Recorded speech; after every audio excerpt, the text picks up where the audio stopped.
Welcome back. This topic is particularly emotional for me, so I figured the way we're going to get anything done is I'm going to give you a brief warning and then just chuck you straight into the deep end with a compilation of news segments from over a number of years. And the brief warning I'm giving you is this is largely about the torture of autistic children. This is about an institution in the US, and these news clips will give you quite a bit of detail, and I'll give you more at the other end. Brace yourself. As we walked around with Dr. Israel, I met a young girl named Rachel who appeared happy and relaxed until I asked to see the device that activates the shock. This is her sled where we keep the transmitters to the device. Right? Rachel whines and starts to pull away. It's clear that just seeing the box, just seeing it, caused her great distress.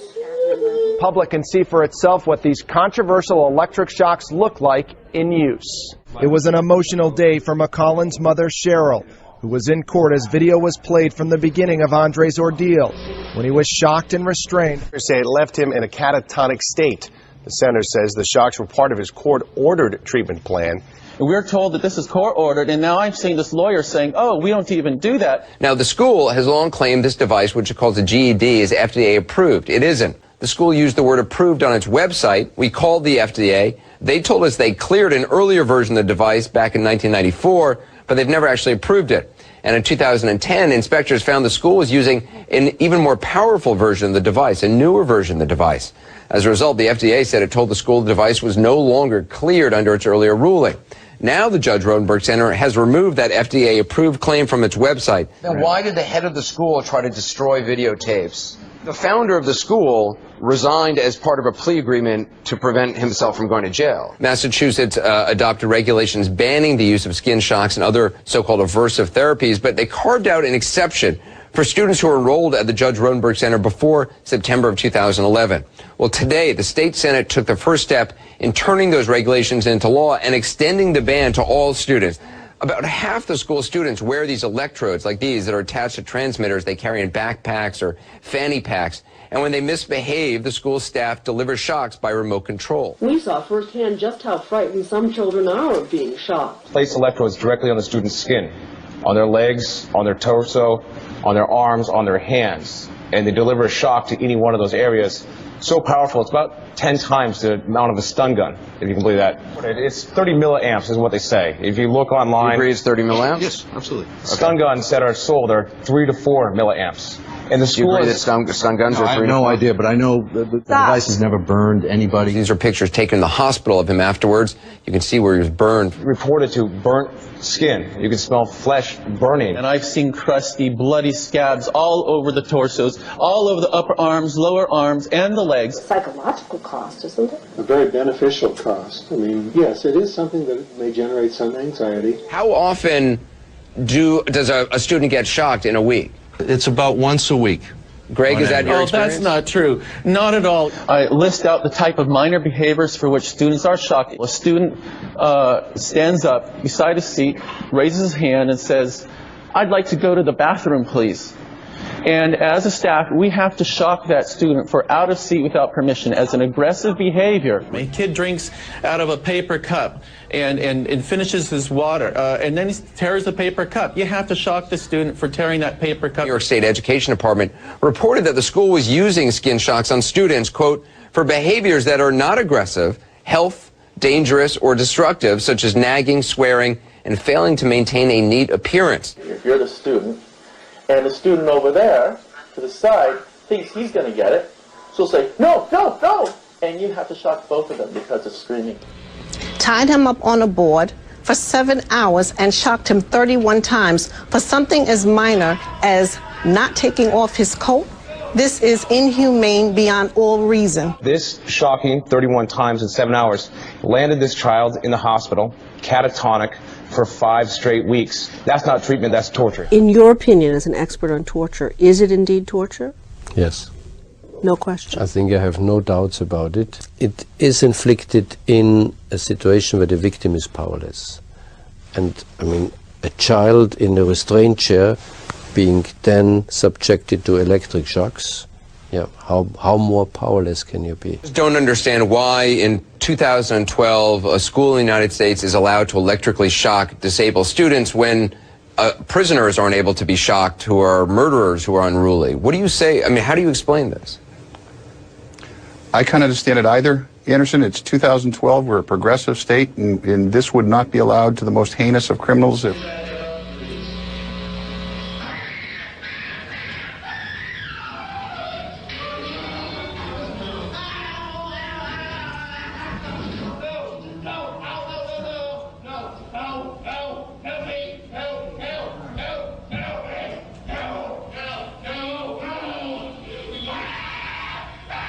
Well, you did see Rachel's reaction, though, when the Yes, supervisor just took the device out to show it was good that she had that reaction. It shows it's effective.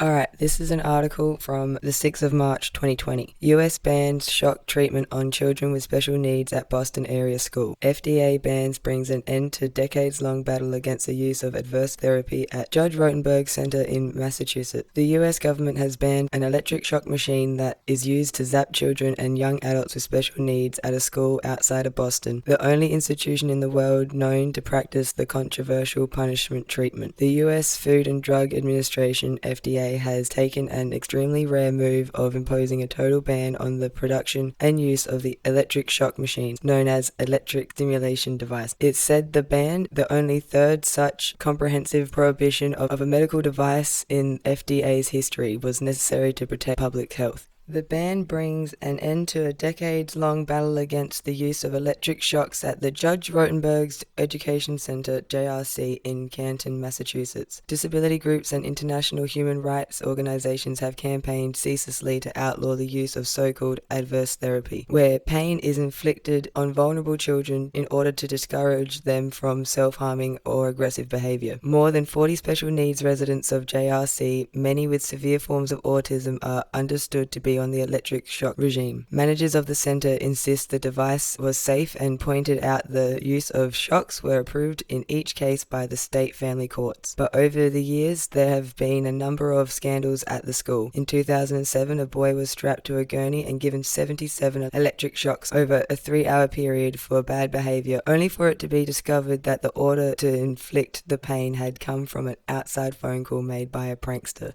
In 2010, The Guardian gained access to the school and reported on its controversial practices. During the visit, it was revealed that one of the students had been living at the center for 22 years and was still being shocked on average of 33 times a week. A video recording also emerged in the course of a civil trial that showed a student, then aged 18, being zapped 31 times over 7 hours. As he was shocked, he is heard screaming, "That hurts, that hurts." Supporters of the school, including several parents, say that its practices of adverse therapy has improved lives, and in some cases saved their children from self-induced injury or even death. In 2013, the UN, then Monitor on Torture, released a report that found that the use of the device as a routine form of behavior control violated the UN's Convention Against Torture. Announcing the ban, the FDA said it had reached this rare step because it had concluded that the device presented an unreasonable and substantial risk of illness or injury. A review of the evidence shows that residents who were routinely shocked faced a number of significant psychological and physical risks, including depression, anxiety, PTSD, pain, burns, and tissue damage. The federal agency listed further possible risks, including suicidality, chronic stress, acute stress disorder, neuropathy, withdrawals, nightmares, flashbacks of pain and rage, hypervigilance, insensitivity to fatigue or pain, changes in sleep patterns, loss of interest, difficulty concentrating, and injuries from falling. Campaigners against the electric shock machines hailed the FDA's ban as a huge advance. Laurie Adhern, who had led the opposition to the devices for more than a decade as the president of Disability Rights International, said she was grateful that the FDA had prohibited the electric shock machines that tortured children and adults with disabilities at JRC. Finally, the residents there might find some freedom from the horrific pain and fear and live the rest of their lives in peace. The FDA's ban will come into effect 30 days after its final rule is registered. The special cases where individuals need to be transitioned away from the shocks onto other forms of therapy, a period of 180 days will be allowed. JRC said in a statement that it will continue to advocate for the use of electric shock as life-saving treatment. It accused the FDA of reaching its decision based on politics, not facts, complaining that federal officials declined even to meet with parents of students on the regime. It insisted there is no evidence of physical or psychological side effects. An association for parents of residents of the center whose children routinely wear the devices and are zapped through the pads attached to their arms and legs put out their own statement. The FDA's actions can only be interpreted one way. It is saying that our children's lives do not matter. The machines are known internally within JRC as Graduated Electronic Decelerators, GED. They were invented by Matthew Israel, a psychologist with no medical training. During the 2010 tour of the school, The Guardian was told by Israel how he had come up with the idea of using pain to discourage harmful behavior when he was reading an utopian novel called Warren 2. The book depicted a fictional community in which negative behavior was systemically thwarted. Israel began experimenting with the practical application of adhesives in 1971, starting with spanking with spoons and pinching. He then created his own electronic shock machines. Over the years, understanding has grown of how to treat severe autism and other conditions in which individuals can be extremely aggressive or harm themselves with headbutting or eye gouging. The medical consensus is now that positive behavior support through rewards and teaching appropriate skills is both more effective and safer. William Maisel, the FDA top official on evaluating medical devices, said, "Through advancements in medical science, there are now more treatment options available to reduce self-injurious or aggressive behavior, thus avoiding the substantial risk the electronic shock device presents." Alright, now that's done, we're just going to go back through it so I can address a few things. I'm glad they ended this article the way they did, quite happy about that. And yeah, this sick twisted fuck, this sick twisted fuck, he reads a novel, then has an idea. What sort of psychologist, what? Oh, I'll pinch children. I'll hit them with spoons and that will get the autism to... What the fuck? And then you go give this guy an institution. Whoa.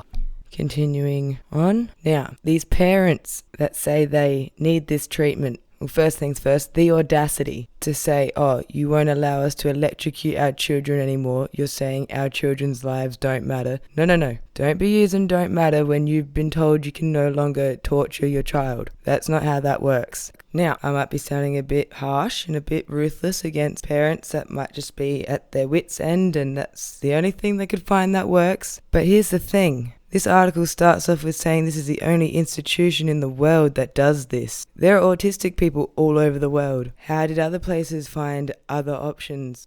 How do they think autistic people in other parts of America fucking deal with it? Like, come on. No, really. They've been doing it for so long and nowhere else thought, oh, we'll give it a shot. Looks like it's working, we should take up that practice as well. Nowhere else did that. And that must mean everywhere else found other options, worked out other things to do. So, the fucking audacity turn around and say that this quote-unquote treatment, really torture, is necessary for your child's survival. I'm just going to straight up say it. Go fuck yourself. Absolutely get fucked. I might not be an expert, but apparently neither was the guy that was fucking running the place. And to be doing it to your autistic children, would you be doing it to your neurotypical children? I've seen some of them do some pretty hectic, fucked up shit. Are we not strapping them up and giving them burn marks because they might go off and tell somebody else? Because I have a real gut feeling that the parents that are advocating for this treatment still, I don't know why, but I just got a feeling that a lot of them are parents of non-verbal people. I don't know why, I just got this feeling that their children can't vocalize for themselves how they feel about this treatment. I don't know why I got that feeling, you know? Now what else does this say? There is no evidence of psychological or physical side effects. I'll quickly put the pictures of the burns back up here. So yeah, I think Andre ending up in hospital 5 weeks straight with burns to his skin, that looked pretty physical. And how that Rachel girl reacted just from seeing the device, the controller, that looked pretty psychological. And how this article also says that there was someone living there for 22 years and they're still being zapped. Well, that obviously means it doesn't work. If you ever want to try and make an argument for some sort of barbaric treatment like that, at best you'd be like, it's a one-off, it's temporary, it will make a change happen and you don't need to do it anymore. If you need to do it for 22 years, obviously it hasn't changed the behavior in any way if you have to keep doing it. And that's still me being very generous in saying that there was a behavior that they seek to change. It seems fairly obvious that they just wanted to torture autistic people. Oh, and how the fuck do you have a prank call happen, which then gets orders for someone to be shocked 77 times? Yeah, this is just really sick and twisted. Just straight up torture of autistic people. Alright, I'll wrap this up here. Quick final note on this article. Fuck everyone involved in the institution, and fuck the parents that want to keep this treatment up. If you can't find something else for your kid, you probably shouldn't be the carer of that person at all. If you think shocking them is the only way to manage anything, you should not be taking care of anything. And my final thoughts on this, which are kind of independent from anything I've shown you. This was happening in America, and only in America, that place where they are really all about their constitution, which I hope they know, anybody can read now with the internet. And so I took note of how they outlined punishment and how you really shouldn't be doing it in cruel and unusual ways, because I would really like to see the discussion or legal battle involved in trying to get these devices in prisons and put on inmates. Would that be an easy task to do in America, or would you have a bit of a problem with your constitution? Serious question. Would love to hear people's thoughts on it,